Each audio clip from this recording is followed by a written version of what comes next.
야고보서 1장 말씀을 읽었습니다. 흔히 야고보는 신약의 지혜서라고 합니다. 야고보는 특별히 흩어져 있는 12지파를 향해서 보낸 편지이고, 이 야고보서를 쓴 야고보는 자기를 소개할 때 하나님과 주 예수 그리스도의 종이라고 소개를 하고 있습니다. 그런데 이 야고보는 바로 예수님의 동생 야고보입니다. 사도행전 15장을 보면 예루살렘 공회에서 바울과 바나바가 이방 세계의 복음을 전하면서 예수 그리스도의 이름으로 세례를 베풀고 구원을 선포할 때 모세의 율법을 전하는 자들이 와서 모세의 할례를 받지 아니하면 구원받을 수 없다라는 구약의 율법을 강조했기 때문에 이걸 가지고 예루살렘 공회에 와서 사도들의 그 결론을 얻기를 원했습니다. 그때 많은 변론이 있었고, 베드로가 특별히 고넬료의 집에서 성령이 임하셨던 그 사건을 기억하면서 이방인도 우리와 같이 믿음으로 성령을 받는다, 구원을 받는다라는 걸 강조하게 됩니다. 그리고 이 모든 변론이 끝난 다음에 최종 결론을 이제 야고보가 내리게 되는데, 야고보는 모세 율법대로 할례를 받는 게 중요한 게 아니고 예수 그리스도를 믿음으로 구원받는 것이 중요하다. 그러나 이제 믿는 자로서의 어떤 구별된, 세상 사람과 구별된 본보기가 있어야 한다. 그래서 목매어 죽인 것, 음행, 피 이런 것들을 삼가고 성도로서의, 그리스도인으로서의 세상 사람과 구별된 표가 있어야 한다라는 걸 강조했어요. 특별히 이제 복음이 전 세계에 이제 전파될 때마다 가는 지역마다 이제 이런 일이 있게 됩니다.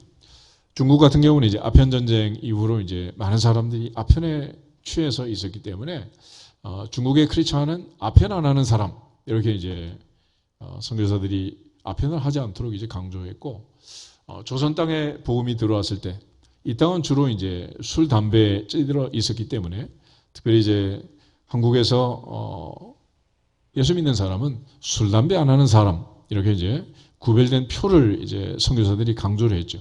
그 후에 이제 총회 법으로 이제 정해서 이제 장로 임직을 하든 권사님 임직을 하든 또 안수 집사님들 임직을 하든 또 집사 임명을 하고 세례 주고 서약을 할 때 가장 중요한 그 서약 중에 하나가 술, 담배 안 하겠습니다 하는 것이 이제 하나의 규칙으로 이제 들어와 있는 거예요. 그래서 한국의 성도들 술, 담배 안 하는 사람이다. 그런데 사실 우리가 이런 규정을 가지고 있지만은 또 살짝 하는 사람도 있고, 이게 참 엉망인 경우가 많습니다. 물론 그게 구원과 관계는 없지만 야고보의 이야기를 들어보면 행함이 없는 믿음은 그 자체가 뭐다? 죽은 것이라. 죽음. 그러니까 바울은 로마서나 갈라디아서에서 특별히 이제 구원받기까지의 과정에서 우리의 행한 것이 아무것도 없다. 오직 은혜로 믿음으로 구원받는다. 너희가 그 은혜에 의하여 믿음으로 말미암아 구원을 얻었나니 이것이 너희에게서 난 것이 아니요 하나님의 선물이다. 행위에서 난 것이 아니니 이는 누구든지 자랑하지 못하게 하려 함이라 그랬습니다. 그러나 야고보는 구원받은 이후에는 이제 이렇게 살아야 한다. 이런 삶이 없으면, 행함이 없으면 그 자체는 죽은 것이다. 그래서 요한일서 4장 20절 21절에 가면 눈에 보이는 형제를 사랑하지 않는 자가 하나님을 사랑한다고 하는 것은 거짓말이다 라고 말했습니다. 그러니까 실천하는 행동, 삶의 변화, 이것이 없다면 그건 문제가 심각하다라는 걸 강조하는 거죠. 이러한 그 야고보는 행위를 강조하고 구원받은 이후에 믿음을 강조했는데, 종교학자 마틴 루터는 이러한 것들을 오해를 해서 사실 야고보서를 지푸라기 서신 이런 말로 폄하하기도 했습니다. 그러나 야고보서는 그렇게 폄하할 책이 아니고 우리가 고난 중에 특별히 성도로서 믿는 자라면 어떻게 해야 할 것인가, 팬데믹 시대에도 믿는 사람과 믿지 않은 사람은 달라야 되는 것이고, 건강하고 병들고 또 고난이 있을 때도 없을 때도 성도는 달라야 한다라는 걸 강조하는 것입니다. 그래서 야고보서 5장 13절에 가면 너희 중에 고난 당하는 자가 있느냐 저는 기도할 것이요 너희 중에 즐거워하는 자가 있느냐 저는 찬송할지니라 그랬어요. 그러니까 기쁜 일도 어려운 일도, 고난 중에도 즐거움 중에도 성도는 이방인들과 하나님 없는 사람들과 달라야 한다네. 달라야 한다. 그것이 믿음이다. 그래서 고난 중에는 기도하는 믿음이 있어야 되고 즐거움 중에는 찬양하는 믿음이 있어야 한다. 그런데 세상 사람처럼 기쁘고 즐거운 일은 아무데 나가서 뭐 위하여 하고 떠들고 말이야. 고난 중에는 또 요즘 대선판에 뭐 갑자기 무속 종교가 나와서 지금 흔들고 있는데, 또 뭐 국민일보 보니까 뭐 심지어 뭐 그리스도인 중에 뭐 전보로 다니는 사람 많다 뭐 이런 통계도 나와 있고, 하여튼 이게 말도 안 되는 이런 엉터리 같은 신앙생활을 하고 있단 말이에요. 엉터리. 그러니까 표가 안 되는 거죠, 표가. 그래서 이 야고보서를 보면서 특별히 이제 당시 유대인의 인구가 대략 한 100만이 안 되는 95만에 6만 정도 되는 이런 인구인데, 예루살렘에 남아있던 사람들은 뭐 채 5만, 6만이 안 됐고, 대부분의 사람들은 다 흩어져서 살았습니다. 지중해를 중심으로 해서 이제 북쪽으로는 그리스, 로마, 또 북유럽, 이렇게 남유럽, 유럽에 흩어져 있었고, 또 동쪽으로는 터키, 시리아, 뭐 이런 요르단 이런 지역에 지금 흩어져 있고, 남쪽으로는 이제 이집트, 이디오피아, 아프리카 땅에 또 흩어져 있었고, 이렇게 많은 사람들이 고향을 떠나서 살고 있었다. 그러니까 이렇게 힘든, 요즘도 뭐 고향 떠서 이민 가면 그게 얼마나 힘이 드냐. 근데 그런 어려운 상황에서 여러 가지 어려움과 환난을 당할 것은 너무도 뻔한 일이고, 그 어려움을 당했을 때에 그리스도인으로서 하나님의 백성으로 어떻게 살아야 할 것인가 라는 것을 강조해 주고 있습니다. 특별히 하나님과 우리 사이의 관계를 먼저 살펴보면 하나님의 성품은 공의와 사랑이라고 할 수 있습니다. 그 공의와 사랑으로 하나님께서 우리를 한 사람 한 사람 선택하셨고 구원하셨고 우리의 죄값을 지불하시고 사랑해 주신 거예요. 십자가 앞에서 하나님의 공의와 사랑을 생각하면 예수 그리스도가 운명하실 때 엘리 엘리 라마 사박다니, 그런 시편 22편 1절 말씀을 부르짖고 기도하십니다. 나의 하나님 어찌하여 나를 버리셨나이까. 십자가는 하나님께서 독생자 예수 그리스도를 버리신 사건이에요. 그러한 하나님의 성품을 하나님의 공의라고 합니다. 예수님은 홀이라도 갚지 않으면 심판을 받을 거다 그렇게 말하는데, 홀이라는 것은 머리카락 하나 얘기합니다. 그러니까 머리카락 하나만큼이라도 갚지 않으면 그건 다 정리가 돼야 된다. 우린 뭐 그 정도야 그냥 정산하고 말 수 있죠. 그러나 요즘 성경을 보면 이제 한 푼이라도 그래. 한 푼. 푼이라는 푼돈, 푼이라는 단위를 요즘도 쓰고 있는데, 야구 선수들 몇 알, 몇 푼, 몇 리 그럴 때 이제 할푼리라는 단어를 쓰잖아요. 원전 밑에 있는 할푼리, 0.00 얼마에 해당되는 그런 단위인데, 그 작은 0.00 얼마라도 해결하지 않으면 죽음이다, 끝이다. 이게 바로 하나님의 공의를 얘기합니다. 하나님의 공의.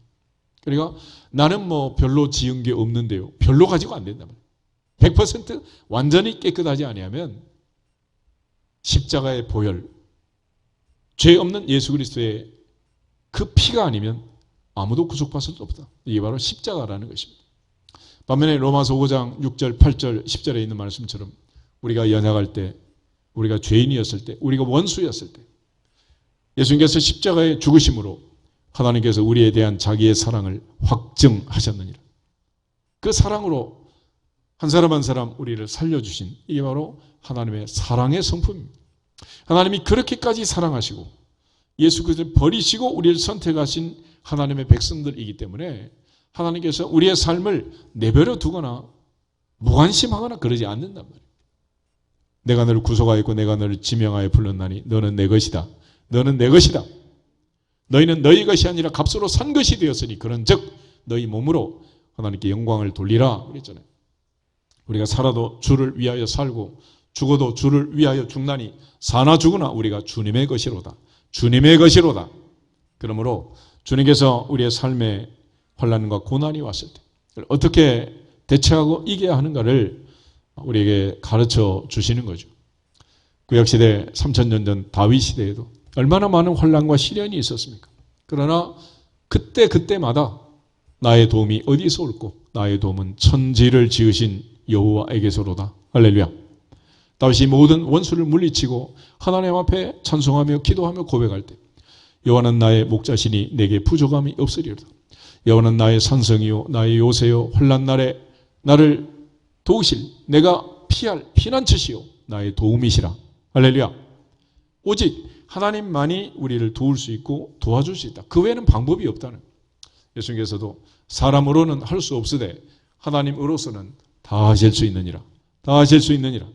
그러한 하나님의 도우심을 받아서 영적 전쟁에서 반드시 승리할 수 있기를 주 이름으로 축복하며, 1세기 당시에 야고보가 보낸 이 편지는 21세기를 살고 있는 우리에게도 여전히 정답이고 이것이 해답이라는 그런 차원에서 2절에 보면 첫 번째로 야고보가 분부하는 게 있습니다. 이 2절 말씀 같이 읽겠습니다.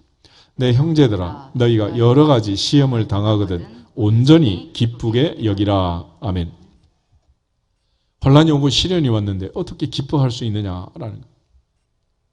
하나님의 뜻은 전서 5장 16절, 17절, 18절에 있는 말씀처럼 항상 기뻐하라, 쉬지 말고 기도하라, 범사에 감사하라. 이것이 그리스도 예수 안에서 너희를 향하신 하나님의 뜻이니라 그랬잖아요. 하나님의 뜻은 우리가 기뻐하면서 사는, 하나님은 기뻐하는 자녀를 원하시고 기도하는 자녀를 원하시고 감사하는 자녀를 원하신다. 할렐루야. 사탄은 와가지고 계속 여러 가지로 우리로 하여금 기뻐하지 못하게, 기도하지 못하게, 감사하지 않게 만드는 거예요. 요번에 시험할 때도 물질로, 자녀들로, 질병과 병마로, 인간관계로 여러 가지 걱정과 근심과 두려움으로 그를 완전히 손발을 묶는 게 아니라 마음과 심령과 영혼까지 똘똘 묶고 말았다. 그래서 이러한 여러 가지 어려움이 올 때 정말 기뻐할 수 있느냐? 반대로 사탄은 그 유혹에 미혹에 빠진 우리는 우리끼리 서로 이제 공격하고 칼을 겨누고 총질을 하는 거죠. 지금 이 상황에서 기뻐할 수 있느냐? 밥이 목구멍에 넘어가냐? 이러면서. 그러나 어떤 경우에도 사탄의 유혹에 미혹에 빠지지 말고 기뻐해야 하느니라. 기뻐해야 하느니라. 로마서 5장 3절 4절 한번 찾아보겠습니다. 로마서 5장 3절 4절.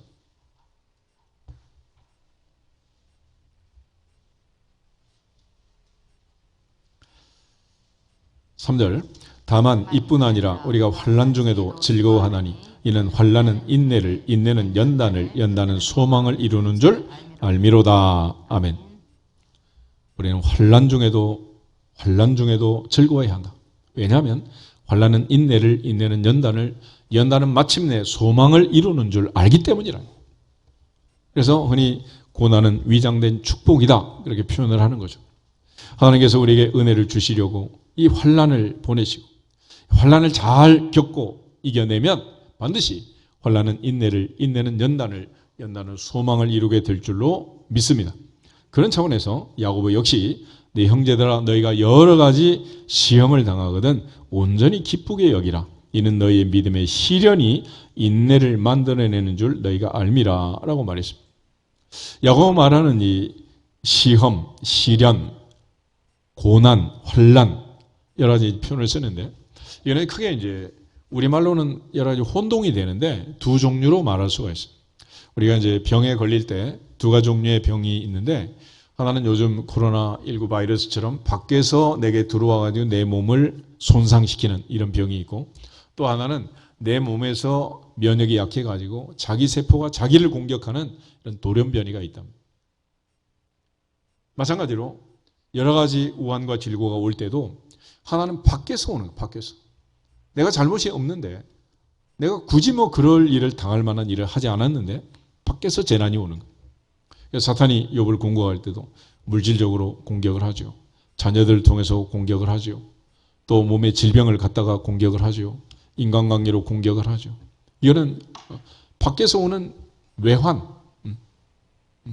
내우 외환 그러죠. 밖에서 오는 여러 가지 시련. 그러나 또 하나는 야고보 말한 대로 육신의 정욕, 안목의 정욕, 이생의 사랑. 그래서 내 내부에서 문제를 일으켜가지고 이게 나를 힘들게 하는 거예요. 그래서 욕심이 잉태하면 죄를 낳고 죄가 장성하면 사망을 낳는다. 그러니까 밖에서 아무리 유혹과 미혹이 심해도 욕심 부리지 않으면 되는 거예요. 그래서 예수님께서 우리에게 기도하라고 할 때도 두 종류를 동시에 얘기를 합니다. 하나는 우리가 시험에 들지 않게 하시고 이 시험은 temptation, not into temptation. 유혹의 시험에 빠지지 않게 하십시오 하는 것하고, 또 하나는 다만 악으로부터 구원하십시오. from the evil. 악한 것들로부터 우리를 지켜주세요. 그러니까 밖에서 오는 이 모든 악의 유혹과 미혹에 우리가 흔들리면 안 되는 것이고, 또 하나는 내 속에서 유혹과 미혹이 생겨가지고 쫓아다니면서 죄를 짓는 이런 경우가 있단 말이에요. 이 두 가지를 동시에 얘기해요. 그래서 밖으로부터 오는 이러한 여러 가지 어려움, 또 내 속에서 일어나는 이 모든 악한 것들. 그래서 결국 이 둘을 이제 얘기를 하는데, 야고보는 특별히 여기서 밖에서 오는 것과 더불어서 안에서 일어나는 것을 동시에 얘기를 해요. 그래서 오늘 야고보서 1장을 보면 12절부터 15절에 중요한 말이 나와 있습니다. 같이 한번 읽겠습니다. 12절. 시험을 참는 자는 복이 있나니 이는 시련을 견디어낸 자가 주께서 자기를 사랑하는 자들에게 약속하신 생명의 면류관을 얻을 것이기 때문이라. 사람이 시험을 받을 때 내가 하나님께 시험을 받는다 하지 말지니 하나님은 악에게 시험을 받지도 아니하시고 친히 아무도 시험하지 아니하시느니라. 오직 각 사람이 시험을 받는 것은 자기 욕심에 끌려 미혹됨이니 욕심이 잉태한 즉 죄를 낳고 죄가 장성한 즉 사망을 낳느니라. 아멘. 그래서 우리가 건강하기 위해서는 하나는 내가 운동도 하고 내 몸의 면역 상태를 좋게 하기 위해서 음식도 좋은 음식을 골라 먹고, 맛집 다니면서 맛있다고 아무거나 쪼 먹고 다니면 이게 몸을 다 망가뜨린다. 그래서 몸에 좋은 것과 입에 좋은 거는 달라요. 전혀 달라. 그러니까 입에서 여러 가지 양념을 해가지고 그렇게 집어넣는 것들은 맛있지만 그게 몸에 좋지 않은 거예요. 몸이 건조한 자연 그대로 음식은 맛이 없어도 몸엔 좋단 말이에요. 그러니까 몸에 좋은 것과 입에 맛있는 것을 잘 구별할 줄 알아야 되는데 우리 어리석어가지고 자꾸 속아 넘어가는 거죠. 그런 차원에서 하나님이 보실 때는 기쁘고 즐겁고 좋은 일만 있는 게 좋은 게 아니고 오히려 이처럼 또 어려움과 환란이 있는 게 좋다. 그래서 양을 키울 때는 양 사이에 염소를 몇 마리 집어넣습니다. 왜냐하면 염소가 들이다니면서 여기도 받고 저기도 받고 그러면 양들이 움직이면서 활동을 하는 거예요. 활동. 근데 그게 없으면 하루 종일 누워가지고 잠만 자고 붙어있고 비만 양이 돼. 비만. 그래서 연어 같은 거를 공수해 올 때도 아주 사나운 고기들을 집어넣어가지고 휘젓고 다니면서 가만히 있지 못하도록 막. 그래서 운동을 시키고 활동을 시키고 건강하게 하는 거예요. 우리 모두가 다 환란과 시련이라는 것. 그래서 때로는 내가 잘못해서 당하는 욕심부려서 생기는 일도 있지만 또 하나는 하나님께서 우리를 연단하려고 오는 그런 환란이 있다. 그래서 베드로는 너희가 여러 가지 환란을 당할 때 이상한 일 당하는 것처럼 이상하게 여기지 마라. 그건 우리를 연단하기 위한 하나님의 특별한 계획이고 섭리라는 것입니다. 그런 차원에서 선지자 예레미야는 바벨론 포로 70년을 해석할 때 재앙이 아니고 평안이고 미래와 희망이다라고 얘기를 해요. 예레미야 29장 다시 한번 보겠습니다. 예레미야 29장 10절부터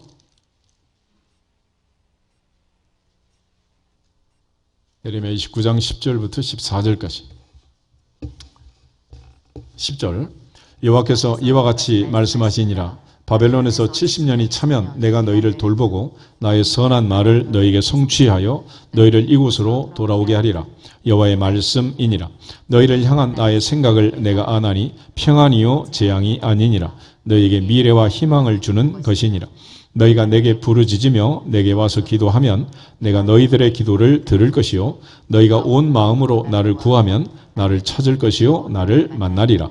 이것은 여호와의 말씀이니라. 나는 너희들을 만날 것이며 너희를 포로된 중에서 다시 돌아오게 하되 내가 쫓아 보내었던 나라들과 모든 곳에서 모아 사로잡혀 떠났던 그곳으로 돌아오게 하리라.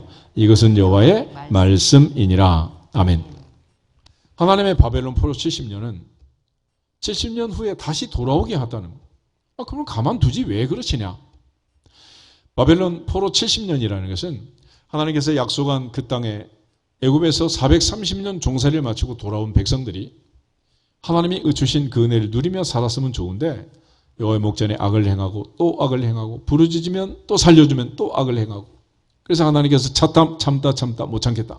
그래서 특단의 조치를 내린 게 바벨론 포로였습니다. 그래서 이 포로 생활을 통해서 그들이 다시 이 땅으로 돌아올 수 있도록 하나님은 계획하시고 그러는 과정과 방법을 알려주세요. 첫째는 약속입니다. 약속. 그래서 하나님을 잘 섬기면 아브라함, 이삭, 야곱에게 준 그 땅에 들어가게 할 것이고 다시 돌아오게 하겠다. 그러나 그냥 그대로 되는 것이 아니다. 첫째는 너희가 부르짖고 나를 찾아야 한다. 그래서 고난 중에 하나님을 찾고 부르짖을 수 있는 가장 좋은 환경이 된다는 거예요. 사람은 평안할 때 감사하면 얼마나 좋겠어요. 근데 평안할 때 감사하지 않는 거예요. 어려움이 있고 고난이 있고 아픔이 있고 고통이 있고 또 입원을 하고 여러 가지 혼란이 있을 때 그때 하나님을 찾고 매달리게 되는 거예요. 그래서 고난 중에는 기도하라 하신 말씀처럼 바벨론 포로라는 이 고난을 주셔서 너희가 나를 찾고 찾으면 만나리라. 할렐루야. 약속해 주시는 거예요. 그래서 그러한 과정을 하나님께서 계획하시고 그렇게 될 것을 기대하면서 바벨론 포로 70년은 너희를 향한 나의 생각을 내가 하나니 재앙이 아니라 평안이고 미래와 희망을 주는 것이니라. 그런 차원에서 시편 기자도 고난 당한 것이 내게 유익이라. 이것 때문에 내가 주의 율례를 배우게 되었습니다. 고난 당하기 전에는 그릇 행하였더니 이제는 주의 율례를 지키나이다. 할렐루야. 그러니까 이러한 고난을 통해서 다시 회복되고 원래 자리로 오는 거예요. 그러니까 원래 자리에 그냥 있는 이게 얼마나 중요한가는 거죠. 병원 가지 않고 그냥 건강하게 앉아 있는 것 감사하기를 축복합니다. 그러나 그걸 감사할 줄 모르는 거예요. 무탈하게 살고 있는 거 사람들이 잘 몰라요. 얼마나 평안한지. 그런데 투자나 투기, 사기 당해서 심지어 뭐 잘못된 중독에 빠져가지고 도박하고 이런 사람들. 소원이 뭔지 아세요? 원금 회복. 원래 상태로 돌아가고 싶다는 거예요. 원래 상태로. 그렇지만 그게 가능하냐? 그건 불가능한 거예요. 한번 망가지고 나면. 그래서 지금 상태를 잘 유지하고 지금 현상을 잘 유지하고 지금 건강을 유지하면 모세처럼 마지막 날까지 건강할 줄로 믿습니다. 여기서부터 흐트러지면 망하는 거예요. 그래서 오늘 야고보가 그 비결을 알려주는 거예요. 첫째, 혼란이 올 때는 어떻게 하냐. 말려들지 말고 온전히 기쁘게 여기라. 할렐루야. 기뻐하라는 거예요. 기뻐해. 그러니까 어떤 혼란이 오거나 그럴 때 기뻐해라. 예전에 어떤 분은 그 남편이 사업을 하다가 부도가 나면 할렐루야 놀렐루야 그렇게 좋아하더라고. 아니 남편 부도는 뭐가 그렇게 좋으냐고. 내 말도 안 듣고 말이야. 밤늦게 돌아다니고 그러다가 부도 났으니 이제 내일부터는 새벽 기도 나오게 됐다는 거예요. 잔소리 안 해도 나오게 됐대. 할렐루야 이보다 좋은 일이 어디 있냐는 거예요. 그게 바로 바벨론 포로 70년이에요. 잘 생각해 보시라. 그래서 하나님 앞에 깨닫고 돌아오면 유익이 되지만 그렇게까지 했는데도 돌아오지 않으면 개고생이다. 끝이야 끝. 죽음이다. 그래서 보통 웬만한 사람들은 고난을 당하면 기도합니다. 어려움을 당하면 기도를 하는 거예요. 내 몸이 아프면 기도를 하게 되어 있습니다. 그래도 하지 않으면 그건 하나님과 무관한 사람들이 관계가 없는 거죠. 하나님 버린 거야 그거는. 그런 차원에서 오늘 야고보는 흩어져 사는 고향 떠난 그리고 온갖 환난을 당한 그 사람들에게 여러 가지 환난이 있겠지만 온전히 기쁘게 여겨라 그랬습니다. 우리나라 보면 이제 동쪽에 살고 서쪽에 살고 이사 다니고 이러지만은 동네마다 가면 텃세라는 게 있잖아요. 텃세. 텃세가 얼마나 심해. 우리도 뭐 기도원에 강화도에 기도원 지었지만 강화도 사람도 얼마나 텃세가 많은지. 텃세가. 거기뿐이겠어요. 이 좁은 땅에도 이러는데 이민을 가서 다른 나라에 살면 얼마나 힘드냐. 돌려 같은 데 가서 사는 사람도 어려움을 당해가지고 뉴스에 나온 사람들이 많잖아요. 그 정도로 어느 땅이든지 미국에서도 뭐 한국 사람들 갑자기 뭐 폭행을 당해가지고 뉴스에 나오고 이런 일이 얼마나 많아. 그런데 이 예상치 못한 이 많은 일들이 내 인생에 왜 생기냐? 왜 생기냐? 그래서 이런 일을 만날 때 기뻐해야 한다. 기뻐해야 한다. 하나님의 계획을 깨달으라. 그래서 이것 때문에 기뻐하면 오히려 더 좋아지는. 그래서 욥이 고난을 당할 때 그 많은 고난을 이기고 나면 정금같이 나오리라. 정금같이 나오리라. 정금같이 나오리라. 그 순수한 믿음으로 금같은 신앙으로 변화가 될 수 있다는 거예요. 그래서 하나님을 찾을 수 있는 이 좋은 기회가 왔으니 기뻐할지어다 그랬습니다. 동시에 우리가 이제 환난 중에 기뻐하는 것은 어렵지만 어려움이 왔을 때 슬퍼하고 원망하고 불평하고 이건 너무도 쉽지요. 기쁠 일이 있을 때 기뻐하고 슬플 일이 슬퍼하는 건 너무 당연한 일이야. 그러나 신앙생활은 역설적이라는 거죠. 그래서 있는 자는 없는 자처럼, 없는 자는 있는 자처럼, 없어도 비굴하지 말고 있어도 교만하지 말아라. 이게 바로 예수님의 가르침이고 신앙생활의 본질이라는 것입니다. 그런 차원에서 항상 입과 혀를 지켜서 말을 부정적으로 하면 안 된다. 너희 말이 내 귀에 들린 대로 행하리라. 할렐루야. 그래서 야고보도 우리에게 뭘 강조하냐면 말을 함부로 하지 말라 그래. 야고보서 3장 한번 보실까요?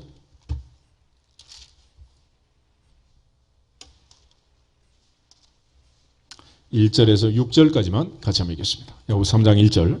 내 형제들아 너희는 선생된 우리가 더 큰 심판 받을 줄 알고 선생이 많이 되지 말라. 우리가 다 실수가 많으니 만일 말에 실수가 없는 자라면 곧 온전한 사람이라. 능히 온 몸도 굴레 씌우리라.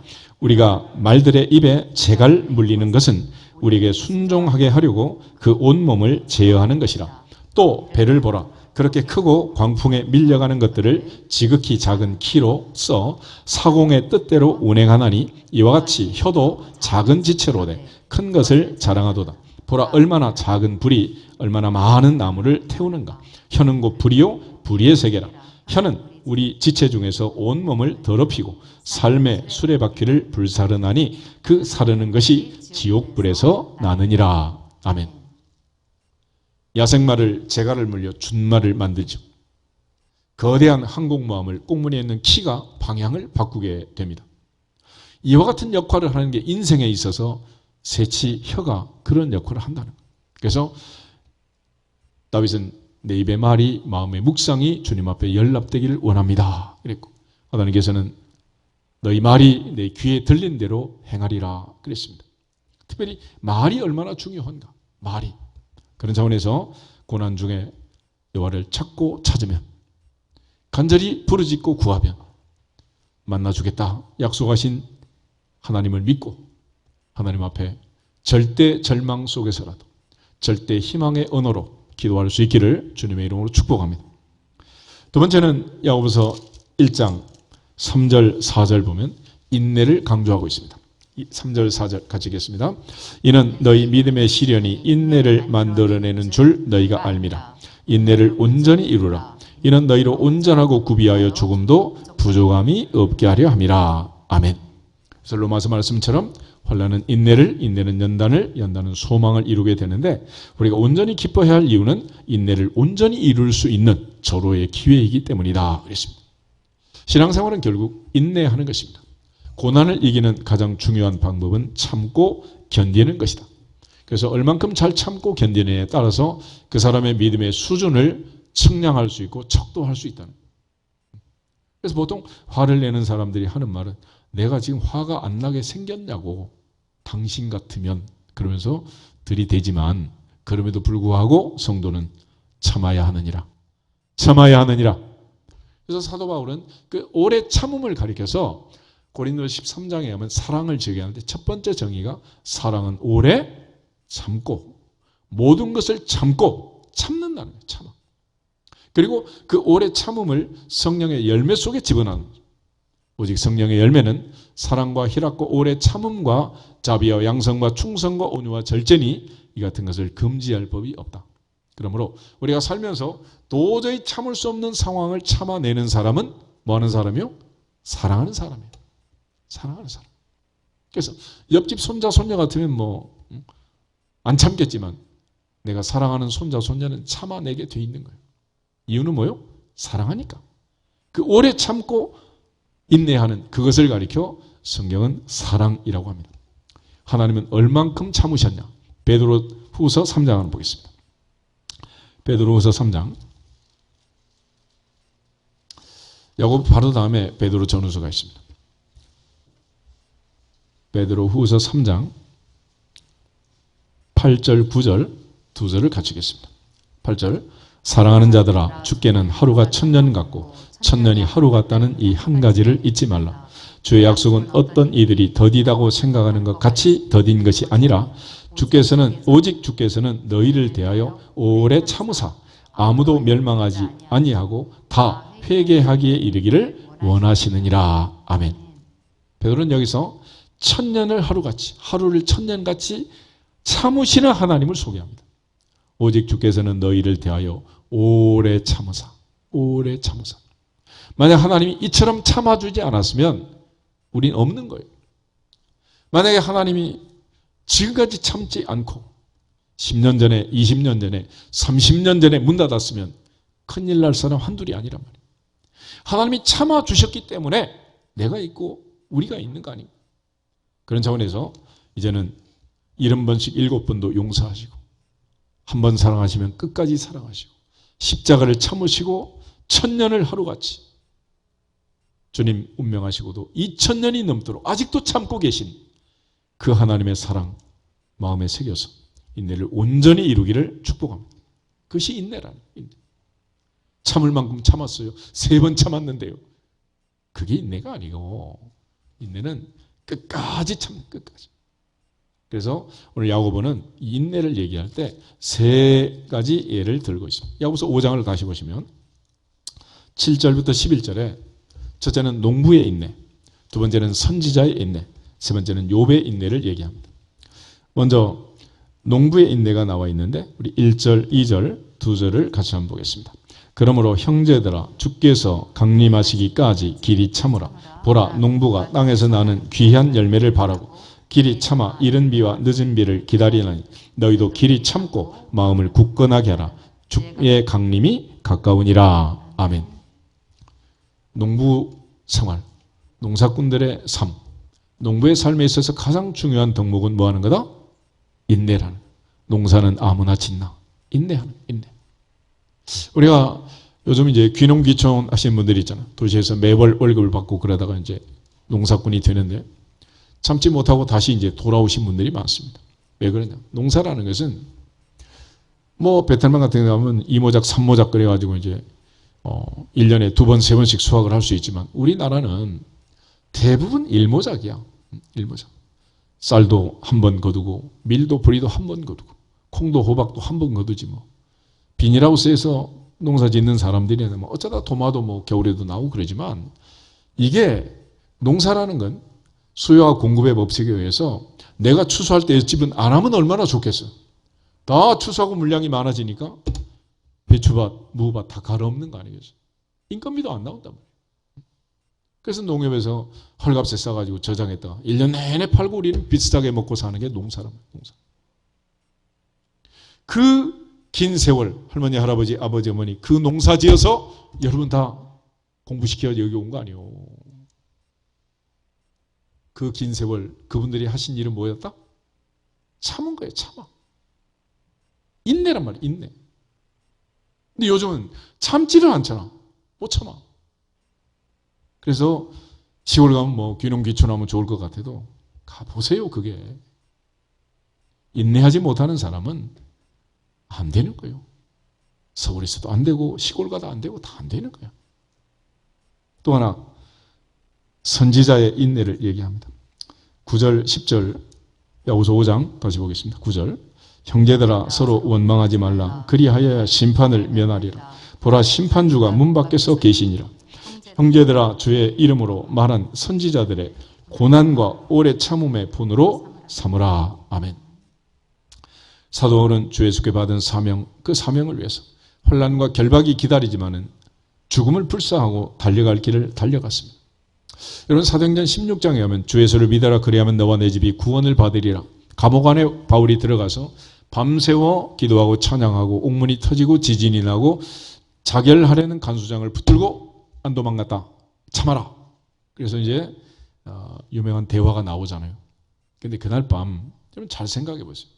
바울이 한밤중에 잠도 안 자고 기도하고 찬송하고 기도하고 기저가 일어나라 그래가지고 일어났겠어요?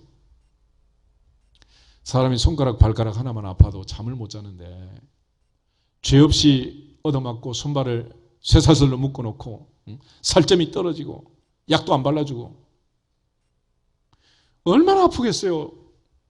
그래서 그 고통을 이기려고 기도하고 찬송하고 찬송하고 기도하고 그러던 중에 기적이 일어나서 간소장을 살리고 그 집을 구원시키고 그 특별한 사명 때문에 감옥 안에 바울이 들어간 거고 그 후에 간소장이 상처를 싸매주고 약 발라주고 그랬다는 거 아니겠어요? 결국 하나님 앞에서 끝까지 인내했던 구약의 선지자들, 신약의 사도들 그들의 인내가 이 복음을 우리에게까지 전해준 것이고 우리가 또 이 복음을 받아 열방을 향해 전하는 거 아니겠어요? 하나님 앞에서 인내의 복음을 실천하고 인내의 복음을 전하는 교회와 성도들이 되기를 주 이름으로 축복합니다. 그래서 계시록 14장 12절에 가면 성도들의 인내가 여기 있나니 그들은 하나님의 계명과 예수에 대한 믿음을 지키는 자니라. 그랬어요. 성도는 인내하는 자다. 인내하면서 계명을 지키고 믿음을 지키는 자, 그가 그리스도인이다. 마지막으로 이제 욥의 인내를 얘기하는데 야고보서 5장 11절 다시 한번 읽겠습니다. 보라, 인내하는 자를 우리가 복되다 하나니 너희가 욥의 인내를 들었고 주께서 주신 결말을 보았거니와 주는 가장자비하시고 긍휼히 여기시는 이시니라. 아멘. 욥기 1장부터 42장까지 그 긴 욥기를 야고보는 한 절로 정리했습니다. 한마디로 욥은 인내했느니라. 욥의 인내를 본받아라. 인내하는 자가 복이 있다. 그 인내로 욥은 하나님이 주신 결말을 보았고 갑절의 복을 받았느니라. 할렐루야. 인내하는 인내. 그런데 그냥 이를 악물고 인내한다고 해서 인내가 되는 게 아니잖아요. 그래서 야고보가 우리에게 부탁하는 또 하나의 진리가 지혜라는 거예요. 지혜. 5절 보겠습니다. 5절 야고보서 1장 5절에 보면 너희 중에 누구든지 지혜가 부족하거든 모든 사람에게 후히 주시고 꾸짖지 아니하시는 하나님께 구하라 그리하면 주시리라. 아멘. 지혜를 구하라. 지혜. 그런데 우리가 이제 구약의 지혜서 욥기, 잠언, 전도서에 보면은 욥의 인내를 강조하고 또 하나는 솔로몬의 지혜를 강조합니다. 그런데 그 솔로몬의 지혜라는 것은 뭐냐? 열왕기상 3장 말씀을 보면 솔로몬이 구한 지혜는 내게 지혜를 주세요 그렇게 말하지 않고 듣는 마음이래요. 듣는 마음. 열왕기상 8장 한번 보실까요? 열왕기상 8장. 열왕기상 3장 8절.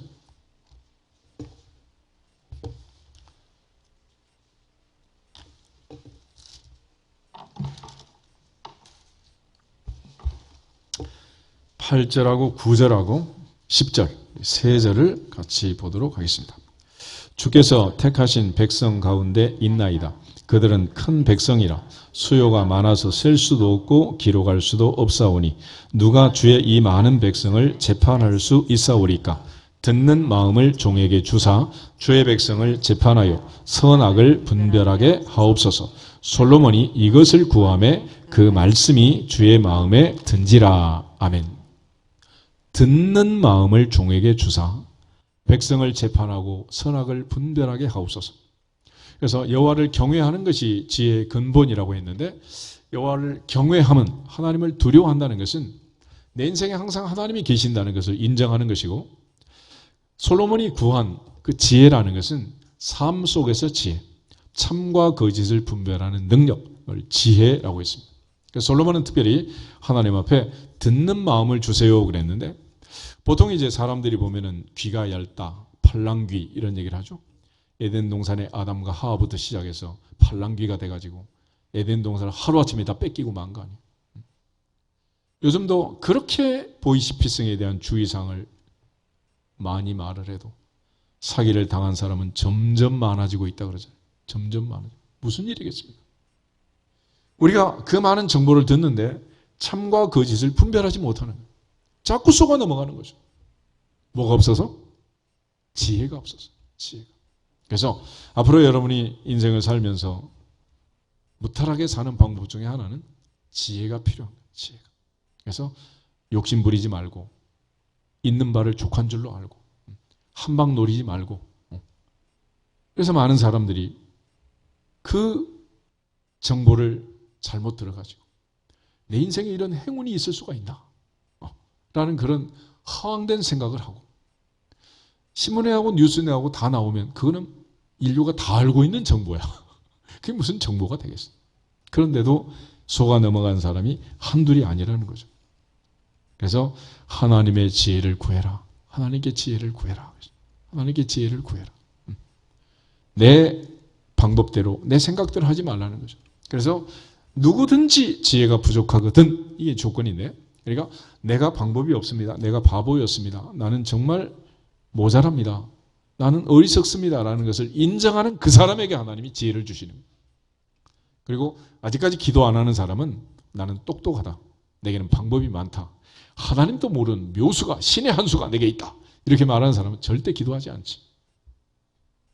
그러나 내가 연약함을 알고 미련함을 알고 아둔함을 인정하는 그 사람은 기도하게 돼 있고, 그렇게 기도할 때 하나님께서는 후히 주시고 꾸짖지 않느니라. 후히 주시고 꾸짖지 않느니라. 누르고 흔들어 넘치도록 안겨주시느니라. 할렐루야. 주신다는. 그래서 하나님께 지혜를 구해라. 하나님께 지혜를 구해라. 그러나 하나님 없는 사람들은 하나님께 지혜를 구하지 않을 뿐만 아니라 그 모든 사상에 하나님이 없다. 시편 14편 말씀처럼 무신론자로 사는 거예요. 예수님은 십자가의 죽음 앞에서도 나의 원대로 마시고 아버지 원대로 내 뜻 말고 하나님의 뜻을 이루어 주시옵소서. 주기도문, 그 짧은 기도문에도 첫 번째 기도가 하나님의 뜻이 하늘에서 이룬 것 같이 땅에서 내 인생에서 이루어지게 하옵소서. 그렇게 기도하라고 하셨잖아요. 그러므로 이제는 하나님 앞에 지혜를 구하고, 오직 지혜를 구하고 하나님의 지혜로 살아갈 수 있기를 축복합니다. 사도 바울은 에베소서 5장에서 어리석은 자가 되지 마라. 지혜로운 자같이 하나님의 뜻을 분별하고 세월을 아끼라. 때가 악하니라 그랬어요. 세상은 우리 모두를 다 유혹하고 미혹하고 넘어뜨리려고 그러잖아요. 하나님이 솔로몬에게 듣는 마음을 주셨기 때문에 그 유명한 솔로몬의 재판 사건에서 솔로몬은 어떤 증거도 없었지만 듣고서 분별하는 놀라운 지혜로 생모를 구별해 낸 것입니다. 오늘 하나님 앞에서 어떠한 경우에라도 말씀을 듣고 깨닫는 지혜로운 사람들이 되기를 주님의 이름으로 축복합니다. 그리고 마지막으로 야고보가 강조한 것은 그러한 기도를 하고 지혜를 구할 때 오직 믿음으로 하고 조금도 의심하지 말라는 것. 우리 6절, 7절, 8절 세 절을 같이 한번 더 보겠습니다. 6절, 오직 믿음으로 구하고 조금도 의심하지 말라.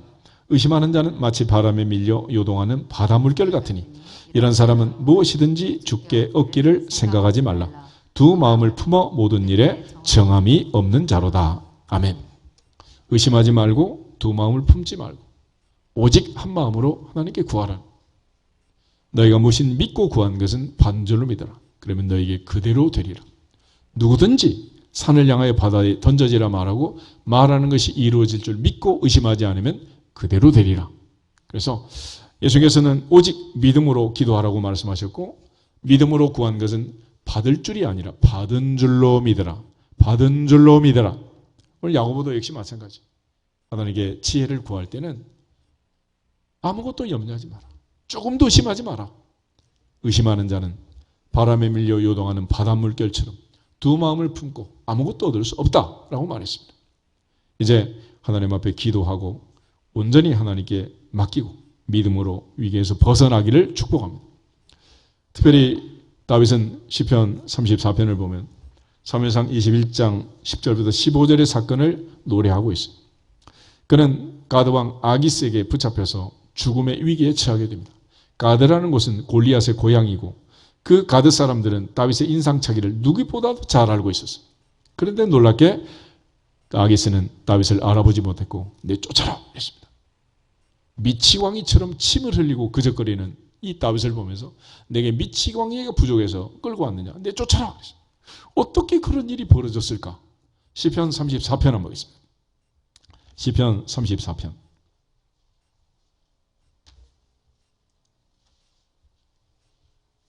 표제를 보면 다윗이 아비멜렉 앞에서 미친 채 하다가 쫓겨나서 지은 시 이렇게 되어 있는데 1절에서 6절을 같이 읽겠습니다.